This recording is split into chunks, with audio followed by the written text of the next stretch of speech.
Bonjour à toutes et à tous, Emmanuel Correa. Dans cette vidéo, nous allons parler de la commande vectorisation dans Illustrator et nous allons commencer par un exercice de simplification concernant la vectorisation d'un graffiti issu d'une photographie.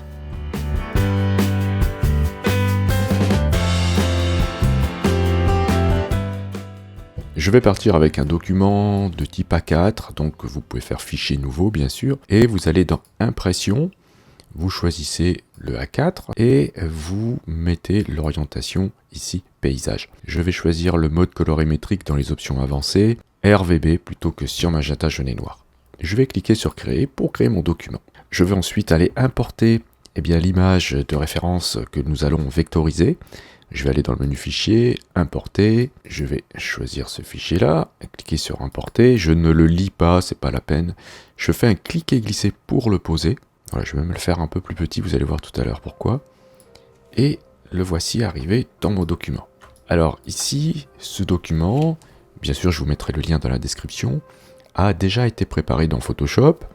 Il a été détouré à la plume, donc si vous connaissez la plume avec Illustrator, ce sera pour vous une formalité de le détourer. Alors pourquoi il a été détouré? Parce qu'il était sur un mur avec beaucoup de détails. Donc si vous souhaitez faire de la vectorisation, mieux vaut déjà préparer votre image afin d'éviter de prendre en considération justement tous les détails présents sur le mur. Donc là voilà, j'ai détouré l'ensemble à la plume et j'ai créé un fichier PNG donc qui garde la transparence et c'est ce fichier là que j'ai importé dans Illustrator. Donc on a la possibilité de vectoriser une image pixelisée dans Illustrator d'une manière assez efficace.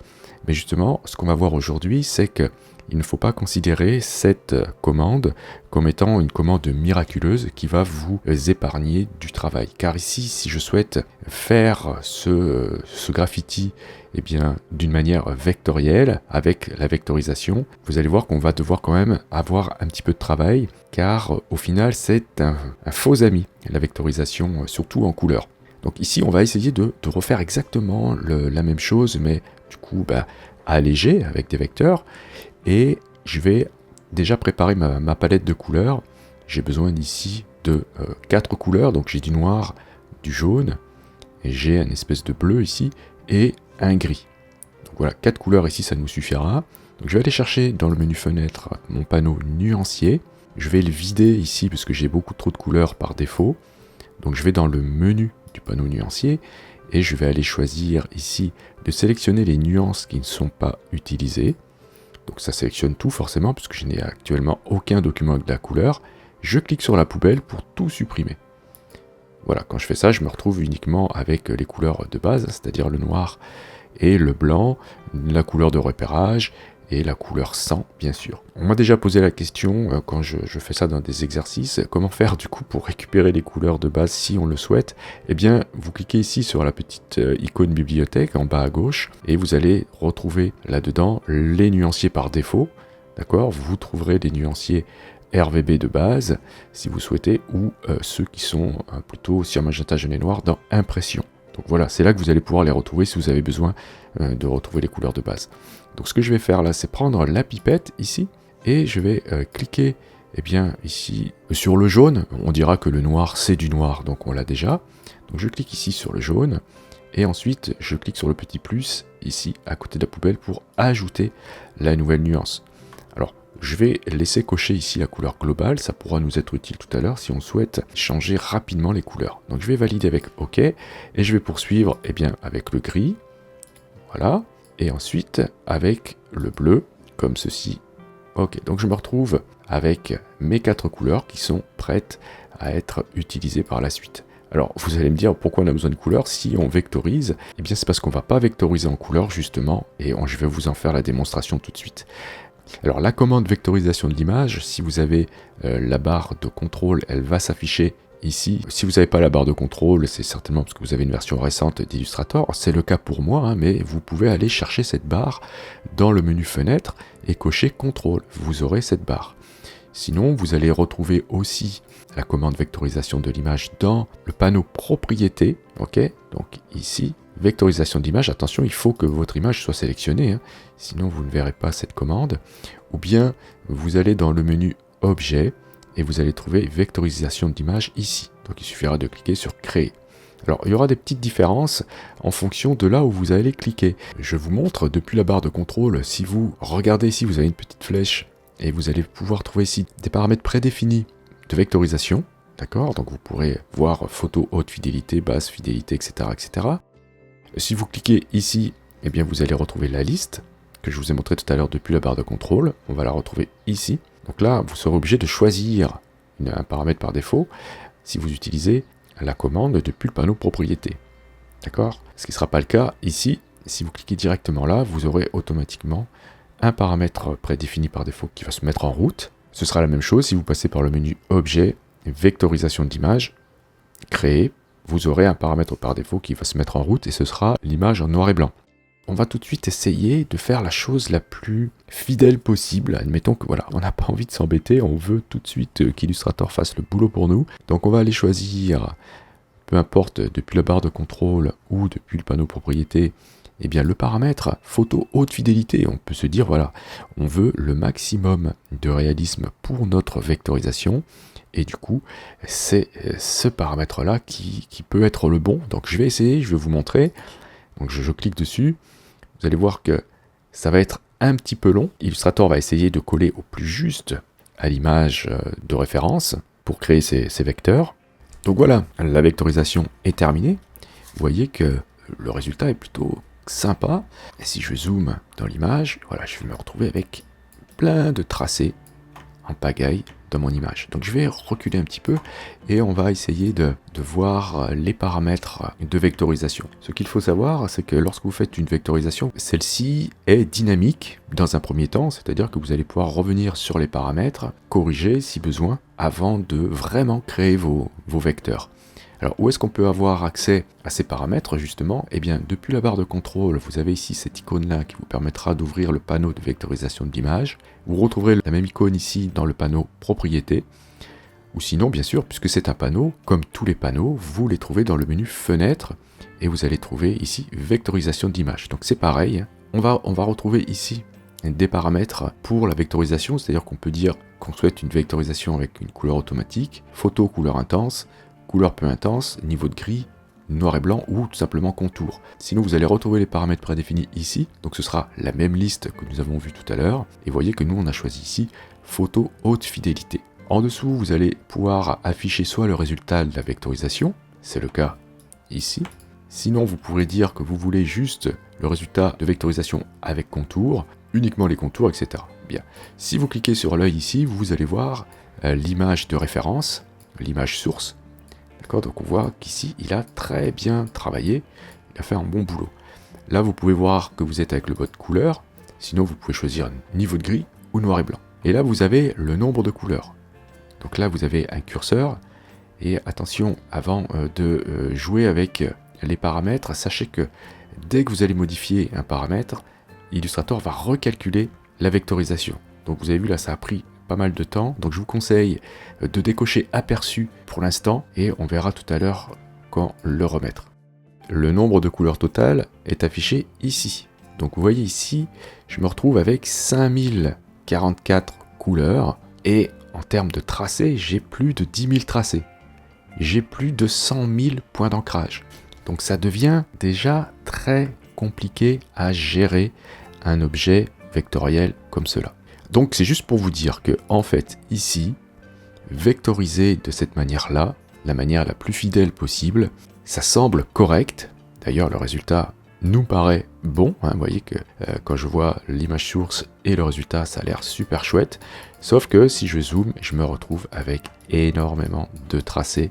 Et ça peut poser des problèmes si je souhaite par exemple faire des modifications, me proposer une alternative, si j'ai besoin d'avoir d'autres couleurs, etc., etc. Ça va être assez galère à gérer et ça, à imprimer, ça peut être aussi problématique. Donc il va falloir qu'on simplifie beaucoup la vectorisation et pour cela, je ne vais pas utiliser la méthode de photo haute fidélité avec des couleurs précises. Ce que je vais faire ici, c'est dire que je vais plutôt me mettre dans les paramètres prédéfinis ici, en logo noir et blanc. Ça va beaucoup nous simplifier le travail, vous allez voir. Et je recoche ici aperçu, puisque là, ça va aller beaucoup plus vite. Illustrator a maintenant vectorisé en noir et blanc. Uniquement les zones les plus foncées sont affichées en noir grâce au paramètre seuil ici.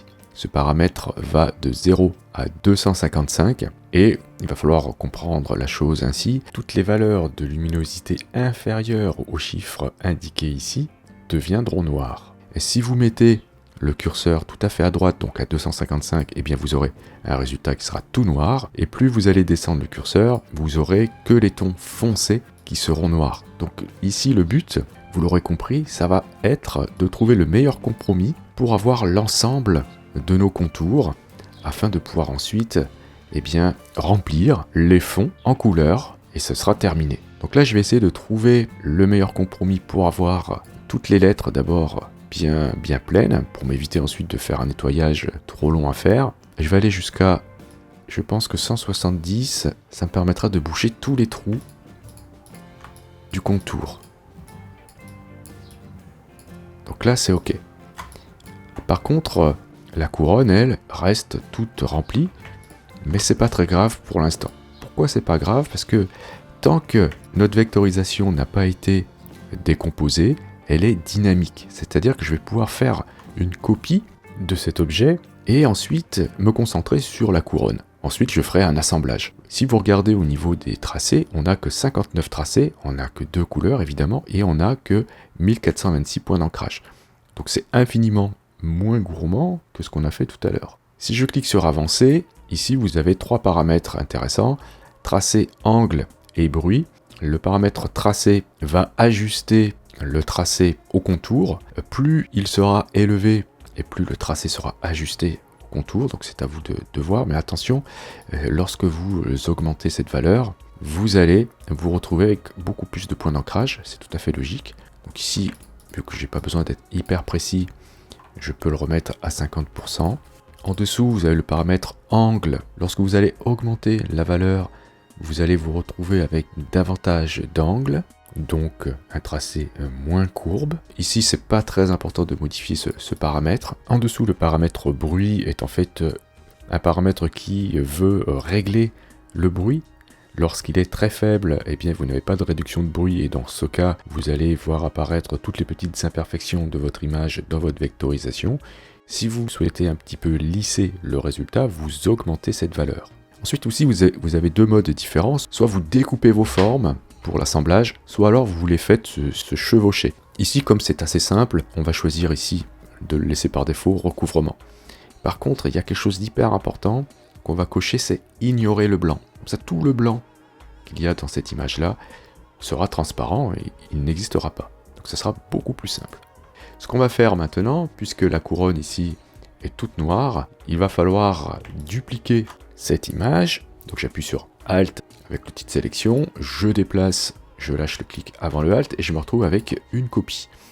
D'accord? Et comme on n'a pas décomposé notre vectorisation, eh bien nous avons encore la possibilité de modifier les réglages. Donc là je vais déplacer le curseur seuil vers la gauche afin de trouver un réglage qui va nous satisfaire juste pour la couronne. Donc je trouve qu'ici, aux alentours de 110, le résultat est plutôt pas mal.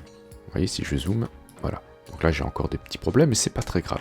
Donc ce qu'on va faire maintenant, c'est décomposer ces 2 formes, ce qui nous permettra de ne plus avoir de vectorisation dynamique, mais ce qui va nous permettre aussi d'avoir accès à nos tracés, puisqu'ils seront créés, et on va pouvoir ajouter de la couleur, déplacer des points si besoin, faire des corrections de courbes, etc. etc.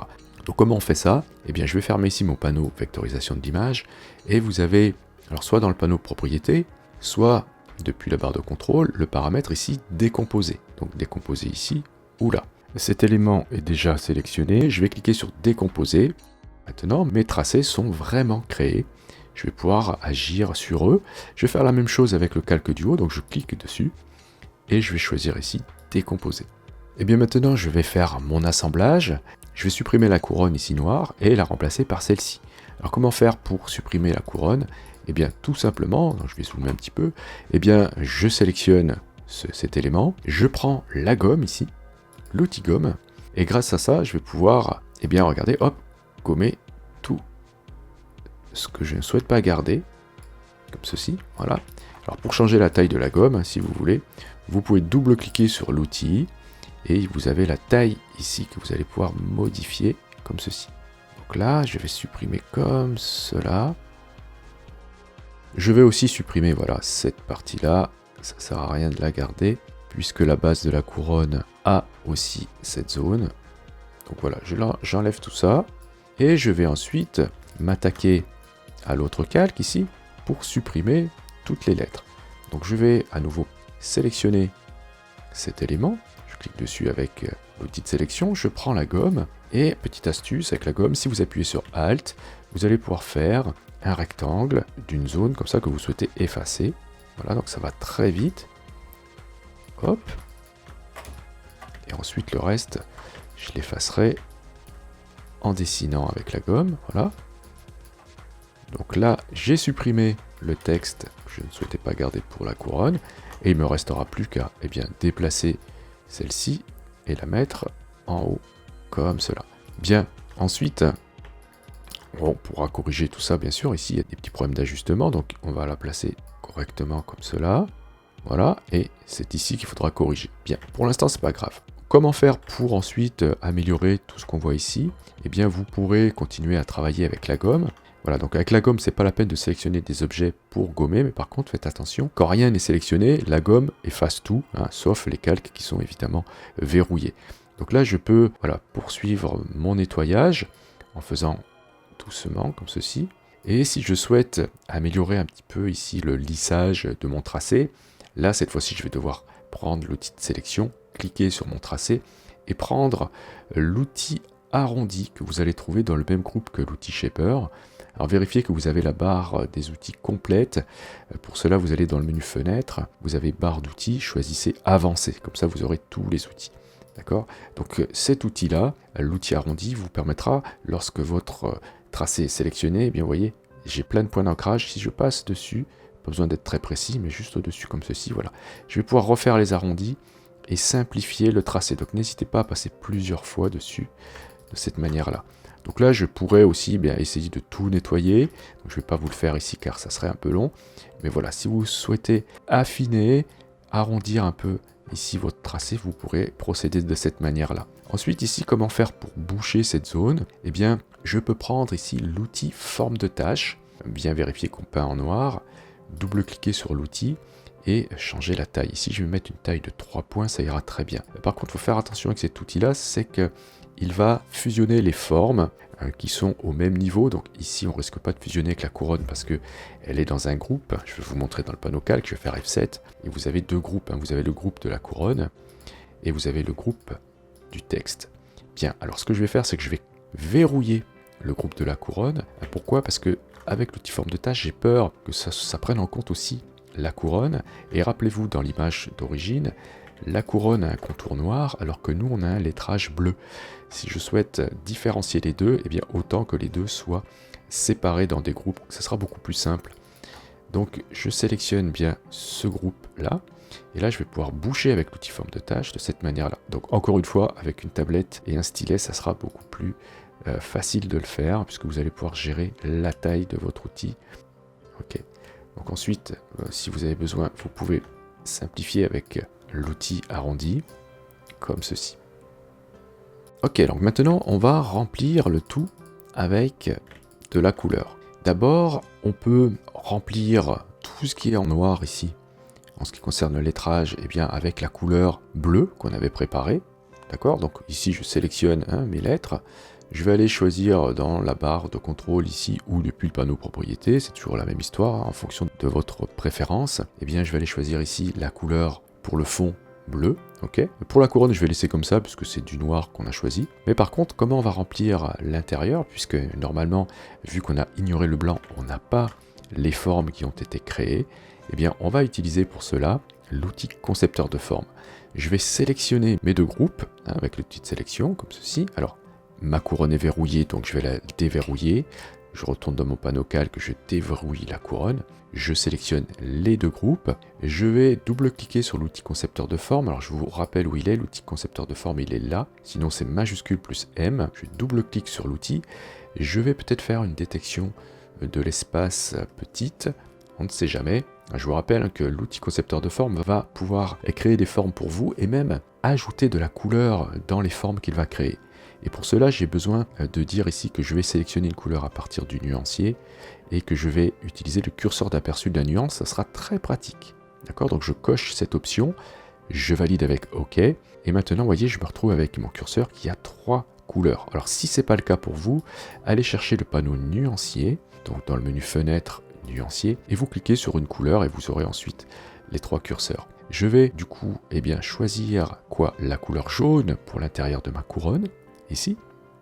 Donc je clique sur le jaune, je vais zoomer un peu, et vous allez voir que grâce à l'outil concepteur de forme, je vais pouvoir remplir, vous voyez, tout ce qui est grisé, ça sera une forme qui sera créée, et en plus je vais mettre dedans du jaune. Donc je clique à chaque fois dans les zones que je souhaite remplir. Attention, ne cliquez pas dans le noir, sinon vous allez remplir cette forme avec du jaune. Voilà, donc comme ceci, très simplement. Et ensuite, je vais prendre la couleur grise ici, puisque c'était ça pour nos lettres, et je vais cliquer à l'intérieur de mes lettres pour remplir et créer mes formes avec cette couleur. Donc voilà, c'est terminé. J'ai mon graffiti qui est beaucoup plus allégé de cette manière-là que si j'avais utilisé la vectorisation avec la plus fidèle, on va dire. Si je fais CTRL Y ou commande Y, pour voir les contours, vous voyez que c'est très allégé. J'ai peu de tracés et peu de points d'ancrage. Donc là, c'est très facile. Si je souhaite modifier mes couleurs ou si je souhaite modifier le tracé, ce sera infiniment plus simple même pour l'imprimer que si j'avais utilisé tout à l'heure plus de 100 000 points d'ancrage et je ne sais plus combien de couleurs en tant que tracé vectoriel. Une fois que vos formes sont créées, bien sûr, vous pourrez laisser libre cours à votre imagination pour ajouter d'autres couleurs si besoin, pour ajouter des petits effets, des ombres portées, etc. Donc voilà comment simplifier la vectorisation de ce genre de documents. On verra, je pense, d'autres exemples de vectorisation dans d'autres vidéos. Je vous remercie d'avoir suivi cette vidéo. Si vous avez des questions, n'hésitez pas à le faire dans les commentaires. Si vous souhaitez soutenir cette chaîne, vous pouvez cliquer sur j'aime. Vous pouvez aussi bien sûr partager la vidéo, c'est hyper important.